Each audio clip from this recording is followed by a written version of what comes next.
All right, we'll jump to the next question. I'll let the mods roll it over. I jumped ahead of them and took control last time. And the next question is, what do you think of Start With Why by Simon Sinek, specifically on inspiration versus manipulation? So if you don't know the book Start With Why by Simon Sinek, um, it's one of those books where the main idea is right in the title. His point is we generally start with telling people what to do or even how to do it. And so we start at a very low level and we say, pick up that bucket and carry it over there. You need to be carrying buckets. Um, and so that's pretty insulting and not very inspiring. And more to the point, when I walk away, let's say there's some problem with carrying the bucket. Now people have no idea why they're carrying the bucket. And so they just stop. But if you tell them, look, we have a flood in the basement and I need you to carry buckets of water outside and dump them so we can empty the basement, now there's a why. And maybe they can figure out a better way to unflood the basement. Or maybe they can figure out, oh, hey, I found this hose that's running water into the basement. Maybe I should stop carrying buckets and turn that off. So going to the specific, and that's obviously a trivial example. At a much bigger example, we're always doing things within Twitch and Amazon, big projects. We don't always explain them as well as we could. So, for example, when we worked to build Twitch Prime and to roll it out, there was a question, why do we need a piece of Prime that's dedicated to gamers? And I had to do, we and my team and the leaders around me, we had to do a lot to explain why were we expanding Prime. And like, why do we call it Twitch Prime? Because nothing else is named like that. If you think about it, it's Amazon Prime, it's Amazon Prime Video, Prime Music. We don't have, the logical equivalent name would have been Prime Gaming, but we didn't use that. So why? Answering the question exactly as it's asked. Oops, I didn't make the question come up. That's my bad. So we'll fix that real quick.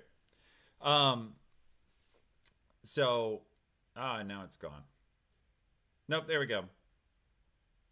Okay. Anyway, the question was influence versus manipulation.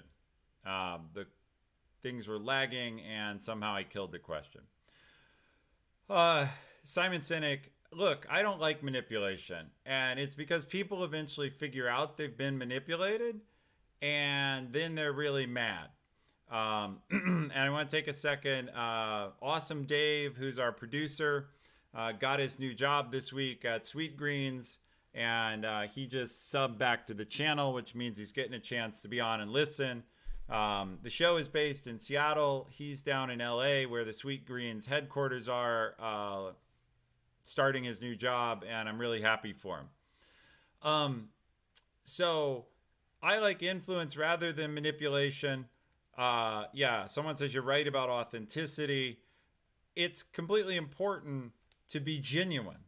And if people figure out you're manipulating them, they'll basically hate you. Like there's obviously an old saying everybody knows, fool me once, shame on you, but fool me twice, shame on me.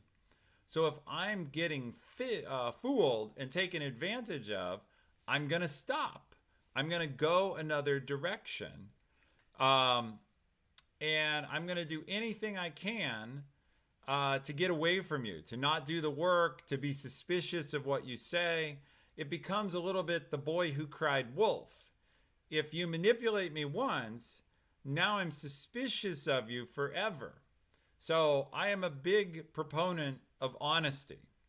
And I will say this can be tough in business. Sometimes I have confidential information and people ask me something that I can't answer. And so I have to tell them like, oh, I don't know, when I actually do know, and that can undermine trust.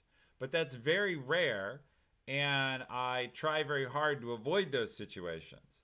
That said, and this is not example, but like I'll be asked, oh, are we thinking about buying company X? Well, we might be or we might not be, but I can't answer that question. So if let's say we were thinking about buying someone we never would, like Carnival Cruise Lines, because Twitch Prime and gaming has nothing to do with that. But if someone asked me, are you thinking about buying Carnival Cruise Lines? I'm just always going to say no. It doesn't matter if we were or not. I have to. But I avoid that as much as I can. And certainly if I'm asking someone to do work, I never manipulate them. So that's a long-winded answer. I like start with why. And I encourage you, if you're working somewhere and you just get told to do something, ask why. That actually is a big part of this book on rejection we were just talking about, rejection proof. He learned very quickly that if he asked people why they were rejecting him, often they would change their answer or they would give him a reason he could work around. So he tells a story, for example, where one of the things he tried to do was he thought, I will get rejected. He went and bought a big potted plant, a rose, and he went up to a random guy's door. He lived in Austin, Texas. And he knocked on the door and said, can I plant this rose in your yard? And the guy who answered it said, no, I don't think so. And so in the past, he would have just said, oh, okay, and moved on, because his goal was to learn to deal with rejection and learn to deal with the discomfort. But he wanted to get better at it. So he said, well, why? Why can't I plant the rose in your yard?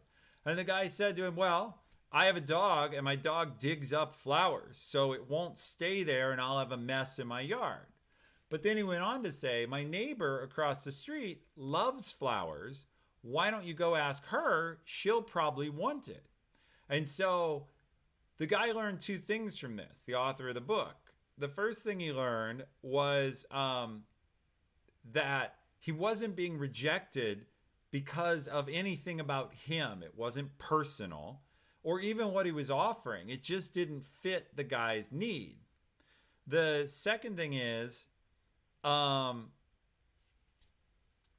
person across the street did want the flower. And so the first guy had recommended a solution that worked out, and he gave many examples of this. The point is, by explaining why you have smart employees, they will work around your problem. Awesome Dave, some of you have heard this before, was in the military, and he and I have shared a joke many times. There's this story about, it's a joke about, oh, you need to get a flagpole raised, and you're an Army lieutenant, and you have a sergeant, a flagpole, 2 shovels, 2 buckets. There are 2 privates. You have a sergeant and 2 privates. And how do you get the flagpole raised? And the correct answer in the joke is you say, Sergeant, raise the flagpole. Now that doesn't tell why, but the point is you talk about what you want as an outcome, not how to do it. Like, oh, you pick up a shovel and you pick up a shovel and you dig a hole and you go get some water in the bucket. You don't do it that way. All right, I think we've beaten that question to death.